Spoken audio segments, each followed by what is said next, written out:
Good morning student, class 9 subject physics chapter 5 topic हमारे पास है काइनेटिक एनर्जी। तो पीछे हमने इसके बारे में थोड़ा सा शॉर्टकट के अंदर हमने इसके बारे में पढ़ा था।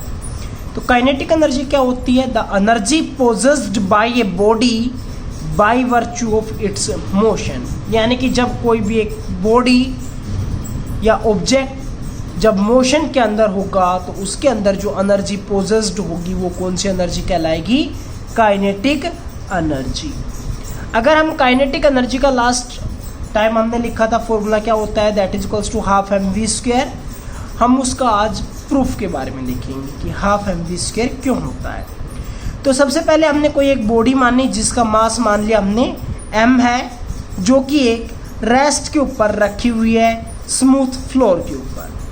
Let a force F is applied on the body so that body attains a velocity v after traveling a distance। यानी कि हमारे पास ये एक ऑब्जेक्ट था, ये रेस्ट के अंदर रखा हुआ है, स्मूथ प्लेन के अंदर रखा हुआ है। हम जब इसके ऊपर एक F फोर्स अप्लाई करते हैं तो ये क्या करता है? v वेलोसिटी को अटेन कर लेता है। जब तक ये यहाँ से v वेलोसिटी को अटेन करेगा तब तक इसने कुछ ना कुछ डिस्टेंस ट्रैवल की होगी, वो डिस्टेंस मान लेते हैं हमारे पास क्या है? s है। तो जिस डायरेक्शन में आप फोर्स लगाएंगे उसी डायरेक्शन में वो डिस्प्लेसमेंट होगा। So work done that is equals to F into S होगा। अगर हम बात करें तो according to Newton second law of motion, force हमारे पास इक्वल्स टू होता है मास इंटू एक्सेलरेशन। फोर्स की जगह पर हम एम ए वैल्यू यहाँ पर रिप्लेस करेंगे तो हमारे पास वर्क डन हो जाएगा एम ए इंटू एस। लेकिन अगर हम थर्ड इक्वेशन ऑफ मोशन का यूज करते हैं तो थर्ड इक्वेशन ऑफ मोशन हमारे पास है v square minus u square that is equals to 2as। लेकिन हमने स्टार्टिंग के अंदर यहाँ पर लिखा कि वो बॉडी कहाँ पर है? इनिशियली रेस्ट के ऊपर, मीन्स उसकी इनिशियल वेलोसिटी क्या हो गई? 0।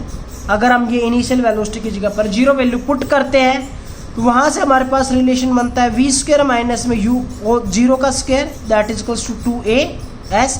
और अगर हम s की वैल्यू निकालते हैं तो we square divided by 2a हो जाएगा। और ये वाली s की वैल्यू अगर हम यहाँ पर पुट करते हैं, फर्स्ट इक्वेशन के अंदर पुट करते हैं तो हमारे पास क्या हो जाएगा? Work done that is equals to m into a into s की जगह पर v square divided by 2a।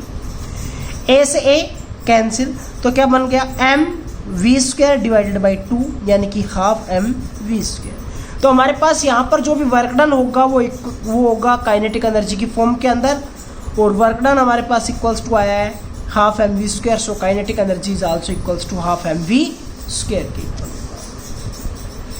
अगला टॉपिक हमारे पास है work energy theorem. Work energy theorem क्या कहती है?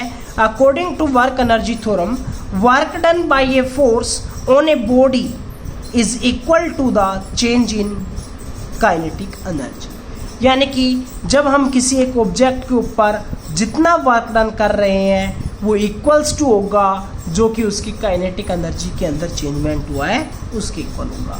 हमने एक ऑब्जेक्ट माना जिसका मास m है, इनिशियल वेलोसिटी u है, और उसके ऊपर अगर हम F फोर्स अप्लाई करते हैं तो उसकी जो वेलोसिटी अटेन हो जाती है वो मान लेते हैं क्या हो गई हमारे पास? v। ठीक है।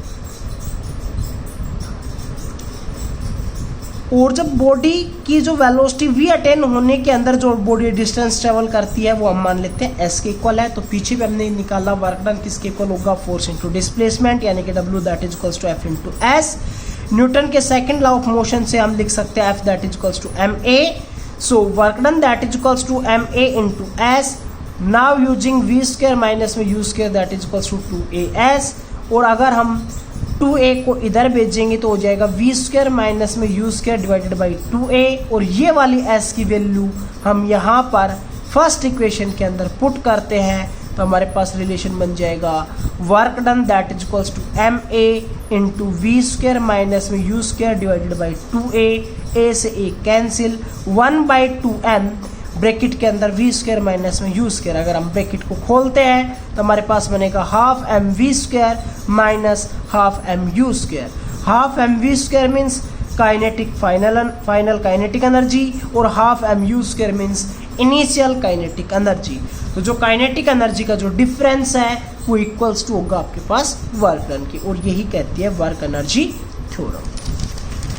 अगला जो टॉपिक हमारे पास है relation between kinetic energy and linear momentum. तो अभी हमने देखा काइनेटिक एनर्जी हमारे पास किसके इक्वल होती है, kinetic energy that is equals to half mv²।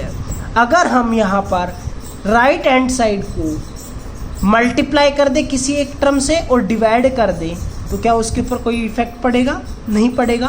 तो हम क्या करते हैं, जो राइट हैंड साइड है हाफ mv² वाली साइड, इसको हम m से मल्टीप्लाई करते हैं और m से ही डिवाइड कर लेते हैं। तो हमारे पास क्या हो जाएगा, half as it is divide वाला m, एक ऊपर m था, एक हमने मल्टीप्लाई वाला लिया है, तो क्या हो जाएगा m² इंटू v²।